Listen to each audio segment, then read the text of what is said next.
প্রিয় কৃষক ভাইয়েরা, কেমন আছেন সবাই? আশা করি সকলে অনেক ভালো আছেন। এটি আমার বোরো ধানের জমি। আমি যে জাতটি চাষ করি সেটি হলো হীরা 2। আসলে প্রতি বছর আমার এই ধানটা খুবই ভালো হয়। এবছর যদিও আমি একটু দেরি করে লাগিয়েছি, কারণ আমার এখানে জল সরানোর যে ব্যবস্থা সেটি একদমই ভালো না। এই জন্য দেরি করে আমাকে এবছর লাগাতে হয়েছে। আমি বীজ বপন করেছিলাম ডিসেম্বরের 15 তারিখে এবং চারা লাগিয়েছি জানুয়ারির 10 তারিখে। তো জানুয়ারির 10 থেকে আজকে ফেব্রুয়ারির 5 তারিখ, তো গাছের বয়স 25 দিন। তো 25 দিন বয়সে আমার ধান জমিতে,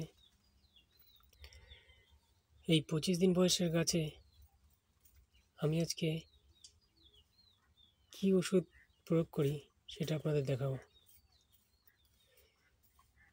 আসলে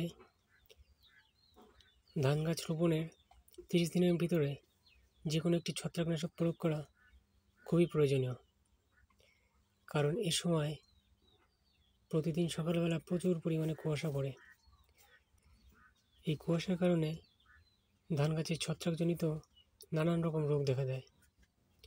এই রোগগুলির হাত থেকে গাছকে রক্ষা করার জন্য এ সময় একটি ভালো ছত্রাকনাশকের বিশেষ প্রয়োজন। তো আমি যেটি ব্যবহার করি সেটি হলো অ্যামিস্টার টপ। তবে শুধু অ্যামিস্টার টপ প্রয়োগ করলেই হবে না, ঘুরিয়ে ফিরিয়ে আপনাকে বিভিন্ন রকম ছত্রাকনাশক স্প্রে করতে হবে।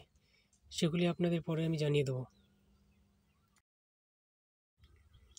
আর এই 30 দিন বয়সের ভিতরে অ্যামিস্টার টপ আপনাদের গাছে টিকার মতো কাজ করবে। পরবর্তীতে পাতার যত প্রকার রোগ আছে, যেমন ঝলসা, ব্লাস্ট, খোলপোড়া, খোলপচা ইত্যাদি রোগের হাত থেকে আপনাদের গাছকে রক্ষা করবে।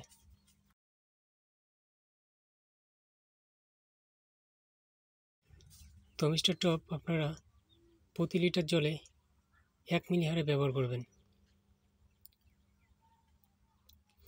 এই ছত্রাকনাশকটির সাথে আপনারা কম বেশি সবাই পরিচিত।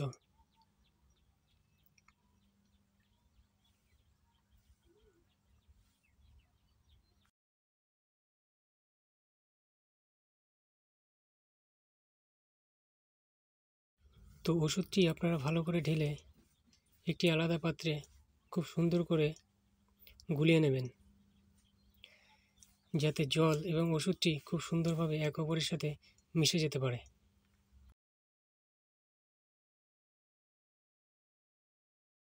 আর এই অ্যামিস্টার টপের সাথে কোনো প্রকার কীটনাশক বা অন্য কোনো ছত্রাকনাশক অথবা ভিটামিন কিছুই আপনারা ব্যবহার করবেন না। আপনারা যদি এগুলির সাথে অন্য কোনো কীটনাশক বা ছত্রাকনাশক বা ভিটামিন ব্যবহার করেন তবে এর কার্যক্ষমতা কমে যেতে পারে। তবে অ্যামিস্টার টপের সাথে পরবর্তীতে বোরন এবং জিঙ্ক প্রয়োগ করা যেতে পারে। আর একটি কথা সবাই আপনারা মাথায় রাখবেন, কীটনাশকের সাথে ছত্রাকনাশক যতটা পারেন ব্যবহার না করার চেষ্টা করবেন। প্রত্যেকটি আলাদা আলাদাভাবে ব্যবহার করলে এরা সঠিকভাবে কাজ করে এবং রেজাল্ট খুব ভালো পাওয়া যায়।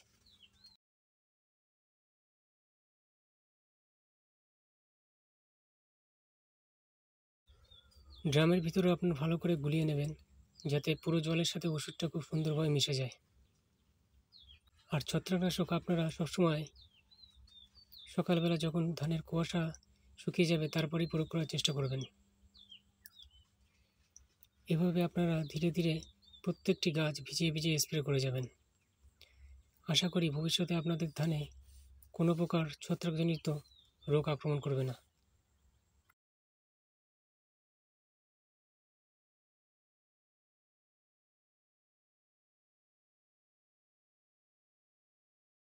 আমি আমার এই জমি থেকে প্রতি বছর কাঠাপ্রতি 2.5 থেকে 3 মণ ধান পেয়ে থাকি।